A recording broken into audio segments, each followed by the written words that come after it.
다음으로 수질에 관해서 알아보겠습니다. 글로벌 갭의 수질 기준 이렇습니다. 위험평가에 따라서 수질을 관리하라. 이것이 첫 번째 나오는 기준입니다. 자, 우리는 흔하게 수질 기준 하면은 농업용수다, 먹는 물 기준이다 이런 거를 떠올리지 않습니까? 그런데 글로벌 갭에서는 언제나 어떤 경직된, 픽스된 기준 중심이 아니라 유연합니다. 현장 상황에 맞게 어떻게 대처해야 하는가라는 방법론 중심의 기준이지 어떤 기준이 딱 커트라인이 있어서 넘고 안 넘고로 잘라내는 게 아닙니다. 자, 여기서도 마찬가지인데요. 위험평가를 실시하는 것이 지난번 토픽에서 이제 다뤘던 것입니다. 식품안전과 환경에 관하여 위험평가를 실시하고요. 그 위험평가를 하고 나면 수준이 정해지죠. 이거 위험하다, 아니다. 그러면 거기에 맞게 관리를 하라는 이야기입니다.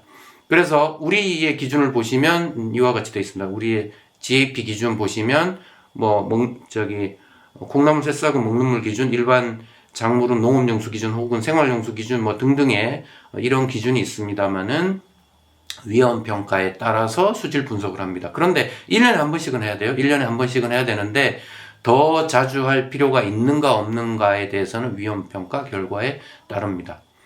자, 다음으로 위험평가 결과와 수질 분석 결과를 기반으로서 시정 조치를 합니다. 자, 또다시 여기서 우리와의 인식 차이가 있을 텐데요. 우리는 수질 기준이 정해져 있어서 그거에 못 미치면 어떻게 해요? 그냥 커트라인이고 잘라내는 거죠. 이렇게 그냥 퇴출시켜 버리는 것이 우리의 방법론인 거죠.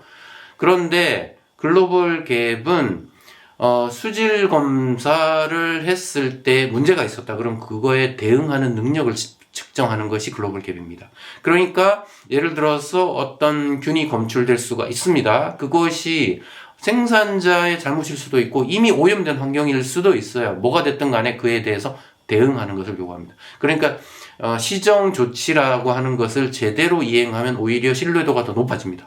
그냥 1급수 쓰는 농장보다 용수가 조금 더 낮은데 시정 조치를 잘 할 줄 아네? 방법론을 알고 있네? 이렇게 되기 때문에 거기가 신뢰도가 더 높은 곳이에요.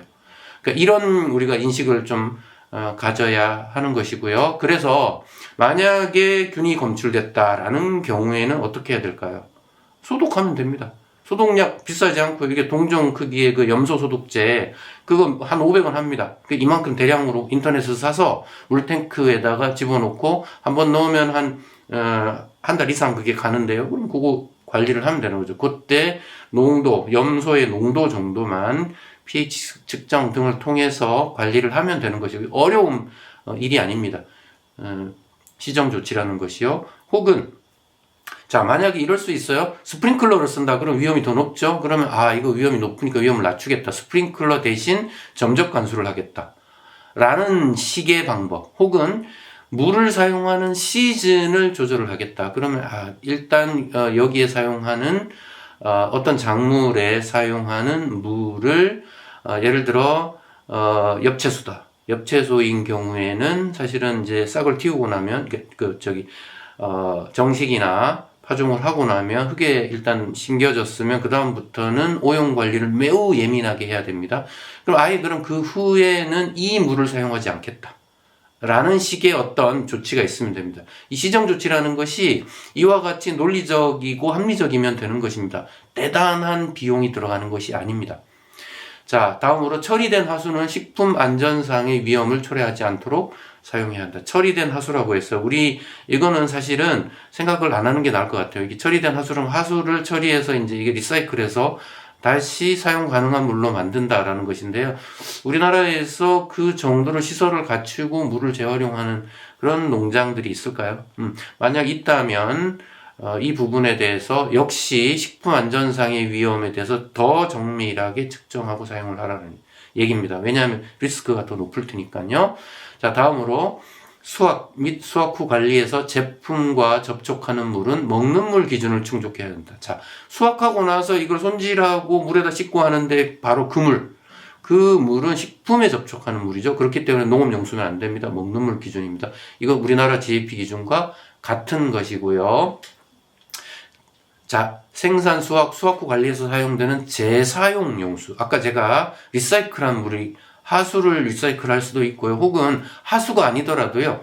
예를 들어 시설 제외 작물에 물 많이 들어가는데 그 물이 이렇게 나오면 예를 들어 그 어떤 양액 같은 경우에는 물이 계속 순환하죠. 이런 경우에는 리사이클 된다고 봐야겠죠. 그럼 물 처리를 합니다.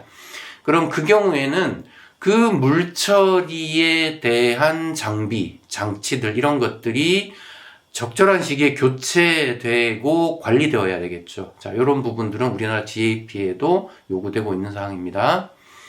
자, 그 다음에 수확 또는 수확 후 관리에서 사용하는 처리수. 여기서 처리수라고 하는 것은 이제 treated water, 그러니까 한번 사용한 물을 뭔가 처리해서 사용한다. 그 물입니다. 리사이클한 물입니다. 이 경우에는 반드시 모니터링 해라. 그냥 리사이클 했으니까 그냥 쓰면 안 되고 측정을 하라는 얘기죠. 측정이라는 게 매회 수질 검사해야 된다. 이 비용 많이 드니까 자기 자체적인 어떤 시스템을 갖추고 있으시면 돼요. 그러니까 간단한 pH 측정이라든지 혹은 색상 관찰이라든지 뭐 이런 것들을 가지고 하실 수도 있어요. 그것이 충분하다면 만족하는 겁니다. 인증 기준에 대하여.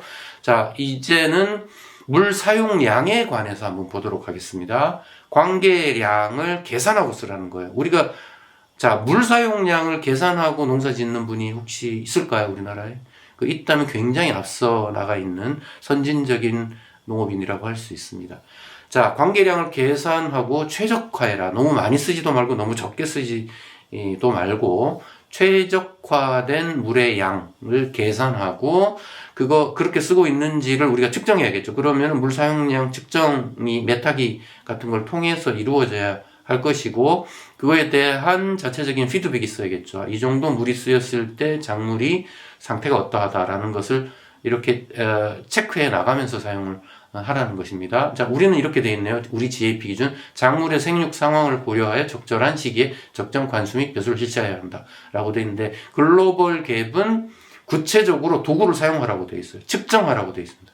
그러니까 좀 더 적극적으로 이 부분을 요구하고 있는 상황이고요. 다음으로 사용된 물의 양을 파악하기 위한 조치, 그러니까 측정 장치가 있어야겠죠.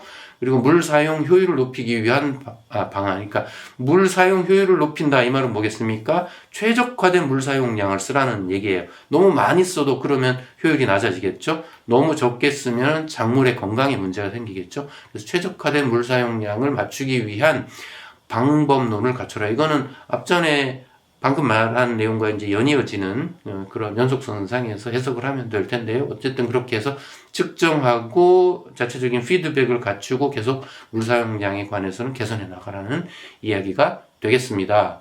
자, 마지막으로 일람표 얘기가 계속 나오고 있습니다. 매트릭스. 자, 우리가 그냥 물을 사용하지 말고 어떤 작물, 어떤 필지에 어떤 월별로 물 사용량이 이 정도 이루어지고 있다라는 통계 관리를 하라는 얘기입니다. 그래서 매트릭스 사용하라는 얘기가 글로벌 갭에서 계속 그동안 어떤 포인트, 어떤 이슈마다 계속 나왔죠. 물에 대해서도 마찬가지입니다.